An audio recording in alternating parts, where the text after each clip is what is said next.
Halo sobat, pintu teater 1 telah dibuka. Kali ini Mimin bakalan ngebahas salah satu film yang berlatar belakang seorang mafia.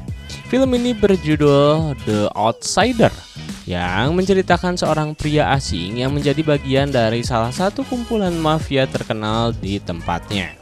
Kegiatan bisnis hingga kriminal ia rasakan saat bergabung dengan kelompok tersebut. Tak hanya itu, kisah cinta tumbuh di dalamnya juga diimbangi dengan pengkhianatan dari kelompoknya itu.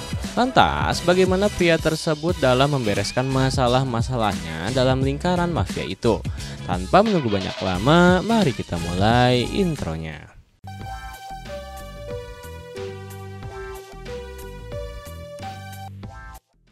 Scene dimulai di sebuah ruangan di mana kita diperlihatkan seorang pria bernama Nick. Di sini, Nick bekerja sebagai office boy di sebuah penjara negara Jepang. Usut punya usut, Nick merupakan seorang mantan militer Amerika yang ditahan di Jepang. Ia pun bertahan hidup sebagai office boy di lapas tersebut. Tak berselang lama, sejumlah tahanan bertato layaknya Yakuza keluar dari sebuah ruangan. Nick yang tampak curiga dengan gerak-gerik gerombolan napi tersebut lantas mengecek ruangan tadi. Saat memasukinya, alangkah terkejutnya Nick karena melihat salah satu napi dengan tato Yakuza tengah gantung diri dengan tangan terikat.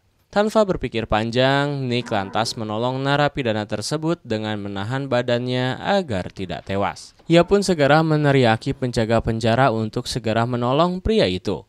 Penjaga pun datang dan berhasil mencegah aksi bunuh diri itu. Alih-alih diberi nasihat atau dipuji karena telah berhasil mencegah kejadian bunuh diri, Nick dan pria tersebut malah diserang oleh para sipir penjara tanpa ampun. Sipir penjara tersebut mengoceh dengan bahasa Jepang yang kurang dimengerti oleh Nick. Penyiksaan itu dilakukan karena salah satu sipir mendapatkan surat dari si pria yang mau bunuh diri, yang akan diberikan ke anggotanya di luar penjara yang berisi meminta pertolongan untuk meluarkannya. Nick pun malah terkena getahnya dan dijebloskan ke ruang isolasi bersama pria tersebut. Kemudian, scene berganti di sebuah tempat di mana para narapidana dipekerjakan sebagai penambang hasil alam. Hal itu dilakukan untuk meningkatkan keproduktifan para narapidana agar tidak suntuk selama di selnya. Di sisi lain, kita diperkenalkan dengan pria yang nekat mencoba aksi bunuh diri itu. Ia bernama Kiyoshi, seorang anggota dari salah satu kelompok Yakuza. Di ruang isolasi tersebut, Kiyoshi berbincang dengan Nick seputar pelarian yang akan dilakukannya. Di sini, Kiyoshi membujuk Nick untuk membantu dalam aksi pelariannya. Kiyoshi memiliki rencana gila, yakni dengan menyayat perutnya agar dirinya bisa dibawa ke rumah sakit. Saat sedang di rumah sakit nanti, anak buahnya akan mencoba membantunya untuk melarikan diri dari polisi dan lepas dari tahanan. Kiyoshi pun menjanjikan akan menolong Nick keluar dari penjara jika membantu dirinya untuk melarikan diri. Mendengar hal itu, Nick pun mengiyakan ajakan tersebut. Kiyoshi langsung menunjukkan pisau buatannya. Tanpa pikir panjang, Kiyoshi langsung menyayat perutnya tanpa ampun. Kiyoshi yang tampak kesakitan menyuruh Nick memanggil sipir penjara untuk segera menolongnya. Nick pun berteriak dan sipir penjara datang ke sel tersebut dan langsung membawa Kiyoshi ke rumah sakit. Alhasil, Kiyoshi pun mulai melancarkan aksi pelariannya. Kemudian, scene berganti beberapa bulan selanjutnya di mana Nick yang berpenampilan rapih dinyatakan bebas dari penjara. Ia melenggang keluar sel penjara sembari menghirup udara segar dunia sesungguhnya. Tampak di seberang sana seorang pria kece sudah menunggu dirinya di luar. Ia pun menyuruh Nick untuk segera masuk ke dalam mobilnya. Nick merasa sepertinya itu adalah suruhan dari si Kiyoshi. Nick pun lantas menaiki mobil tersebut. Ternyata mobil tersebut membawa dirinya ke sebuah rumah. Nick pun dibawa ke sebuah ruangan di mana sudah berkumpul banyak orang, termasuk ada Kiyoshi di sana. Usut punya usut, orang-orang tersebut adalah kelompok Yakuza yang diberi nama keluarga Shiromatsu. Nick pun disambut mengatakan jika dirinya berterima kasih pada Nick karena telah membantu Kiyoshi bebas dari hotel Prodeo. Sebagai imbalannya, Nick akan menjadi bagian dari keluarga Yakuza Sorimatsu, mendapat pekerjaan berupa bisnis dan kerjasama perihal barang gelap. Mendengar hal itu, Nick pun menyanggupinya.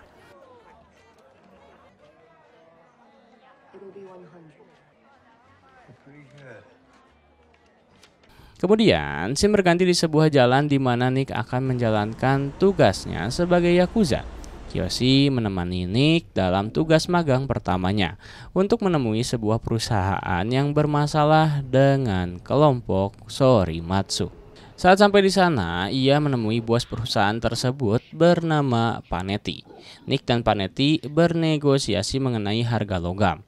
Panetti teguh pendirian dan tidak ingin menurunkan harga logam tersebut untuk dijual kepada kelompoknya. Karena tak menemui jalan keluarnya, Panetti pun lantas mengusir Nick dari ruangannya. Merasa tidak dihargai, Nick pun lantas mengambil sebuah monitor dan membantingkan kepala si Panetti berulang kali hingga tewas.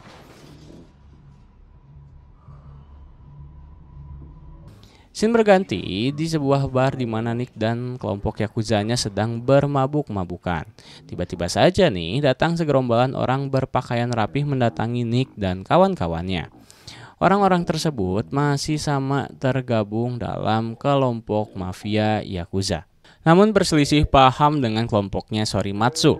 Mereka adalah kelompok Yakuza Seizo, kompetitor bisnis dari keluarga Sorimatsu. Di sana mereka berdebat mengenai kepemilikan salah satu perusahaan asing di daerah tersebut. Tak lupa, salah satu anggota Seizo tampak tercengang karena ada orang asing dalam keluarga Sorimatsu. Ia pun merendahkan Nick yang berbeda ras dan mengancam akan memotong kemaluannya.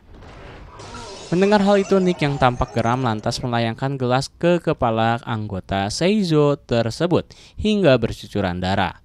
Saat kelompok Seizo akan menyerang Nick, kawan-kawannya lantas menodongkan senjata untuk melindungi Nick. Mereka yang tak berbekal senjata pun lantas mundur dan pergi meninggalkan bar tersebut. Alhasil peperangan dua geng berbahaya itu tidak terrealisasikan.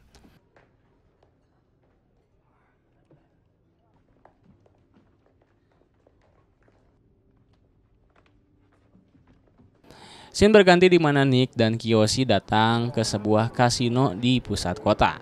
Di sini mereka akan menemui salah satu pemilik kasino yang bernama Kimura. Mulanya tempat judi tersebut diolah oleh keluarga Sorimatsu. Namun tak berselang lama si Kimura malah mengakuisisi kasino tersebut menjadi miliknya. Saat tengah dimintai informasi, Kimura terlihat meremehkan kedua orang tersebut. Ia juga tak mau memberikan persenan hasil dari keuntungannya mengelola kasino itu. Terlebih, Kimura menghina ras kulit putih yang ditujukan kepada si Nick. Nick yang tidak terima lantas menghujamkan boga mentah tepat di leher si Komura. Komura pun tumbang dengan nafas yang ngos-ngosan. Tak sampai di situ, Kiyoshi pun tanpa ampun layangkan beberapa tusukan ke leher si Komura hingga tewas. Nick dan Kiyoshi pun pergi dari tempat tersebut sembari membawa uang yang tersimpan di meja si Komura. Di kasino tersebut ada sebuah diskotik yang didatangi banyak orang. Nick lantas tertuju kepada seorang wanita berambut seperti Dora yang menarik perhatian Nick karena goyangannya. Namun tiba-tiba saja nih, lagi enak-enaknya nari, perempuan tersebut ditarik oleh si Kiyoshi dari tengah kerumunan. Usut punya usut, perempuan tersebut adalah adiknya si Kiyoshi yang bernama Miyu. Sebagai kakak yang baik, Kiyoshi marah karena Miyu berada di tempat yang haram itu.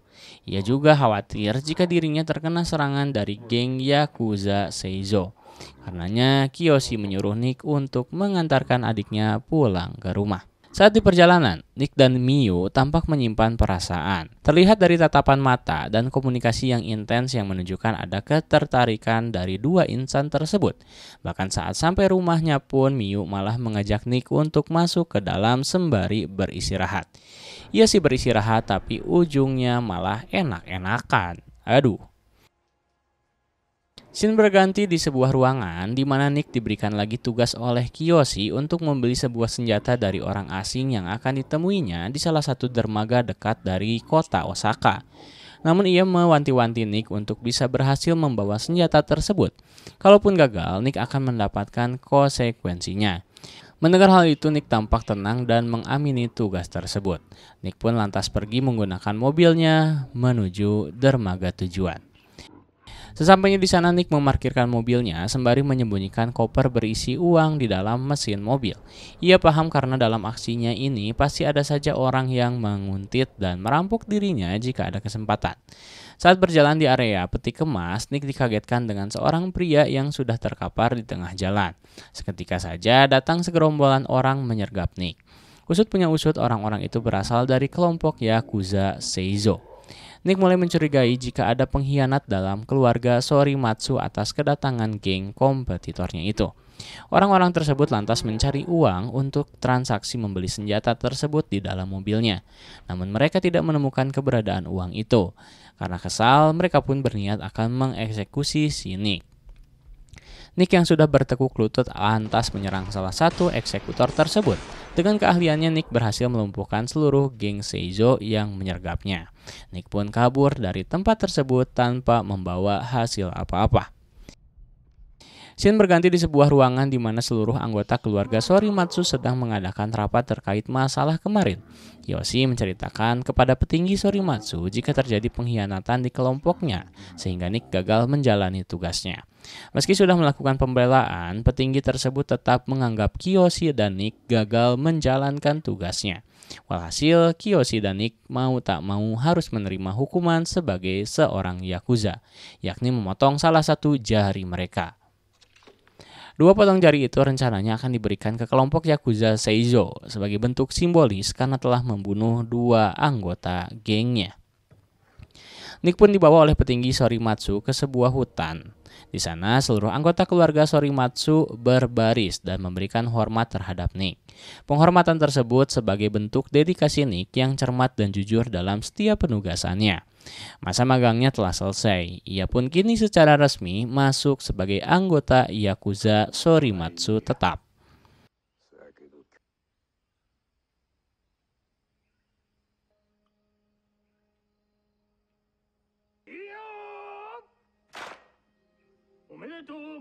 Scene pun beralih di sebuah tempat di mana seluruh anggota keluarga Sorimatsu tengah merayakan pelantikan si Nick sebagai anggota keluarganya.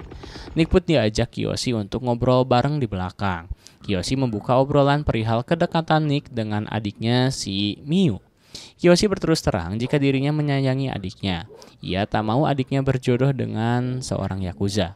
Ia khawatir jika nanti Nick seketika tewas dan membiarkan adiknya dan anaknya nanti terlantar. Mendengar hal itu, Nick lantas meyakinkan jika dirinya sangat mencintai Miu dan akan menjaga dirinya agar bisa hidup lama bersama Miu. Ia juga jujur sudah meniduri Miu saat mengantarkan pulang ke rumahnya pada saat itu. Bukannya marah, Kiyoshi mendengar hal itu lantas menyetujui hubungan Nick dan Miu. Malam itu juga, Nick pun ditemani Miu untuk menato tubuhnya layaknya seorang Yakuza.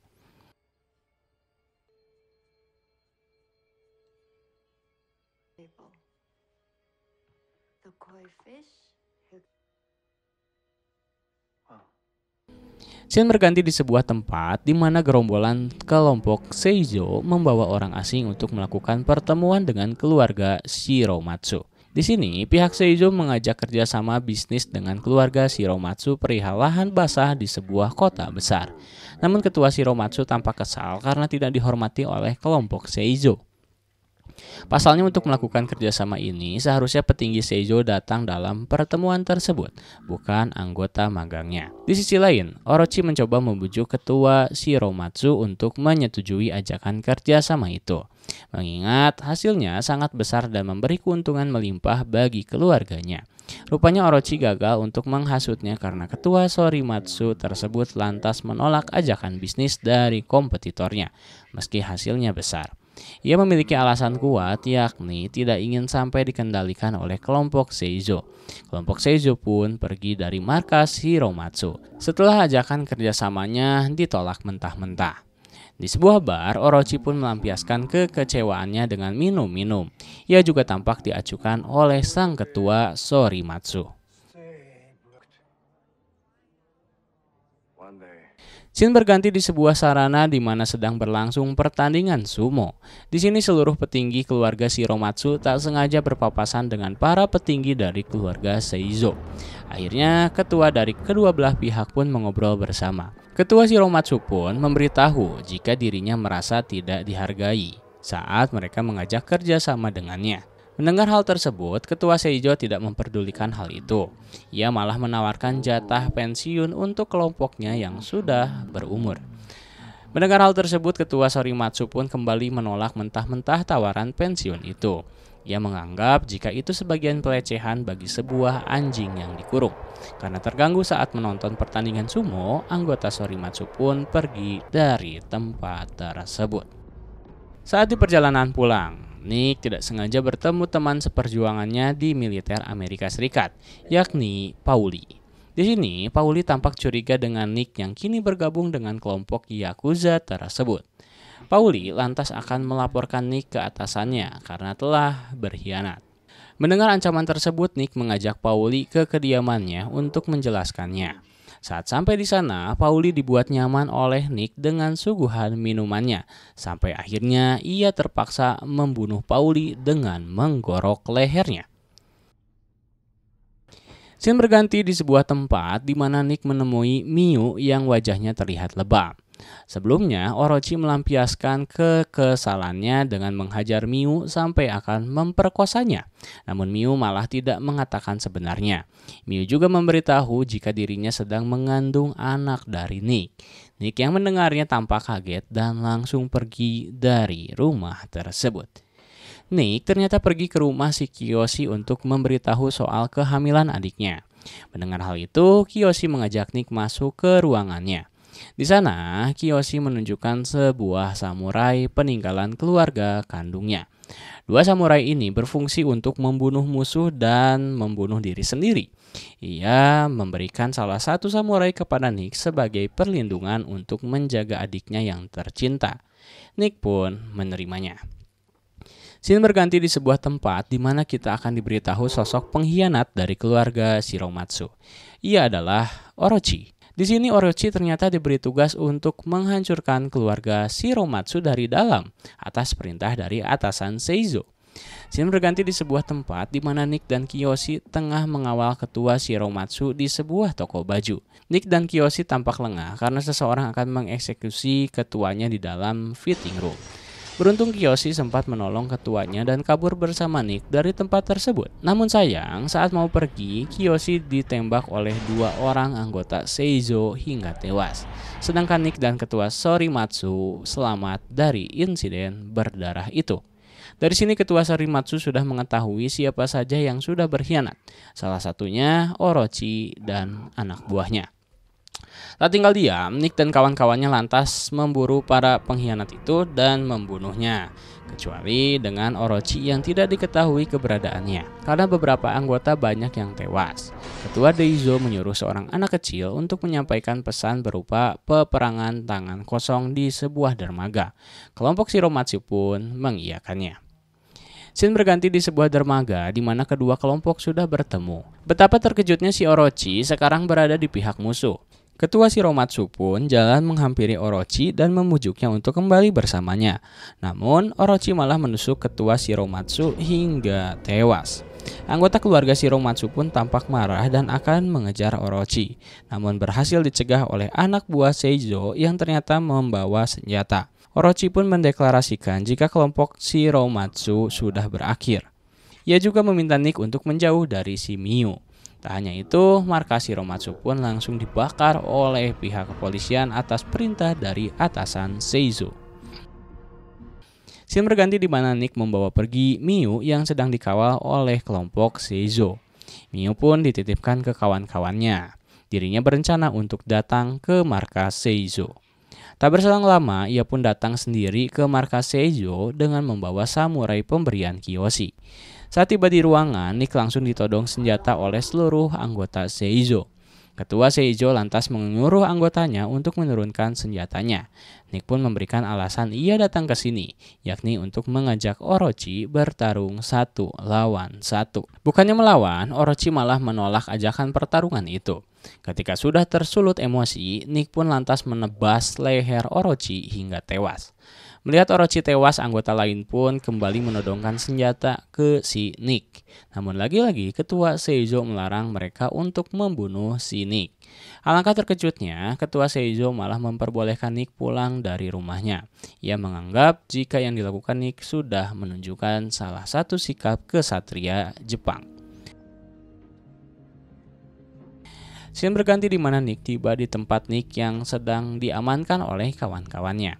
Nick pun memberitahu jika dirinya berhasil membalaskan dendam dengan membunuh Orochi.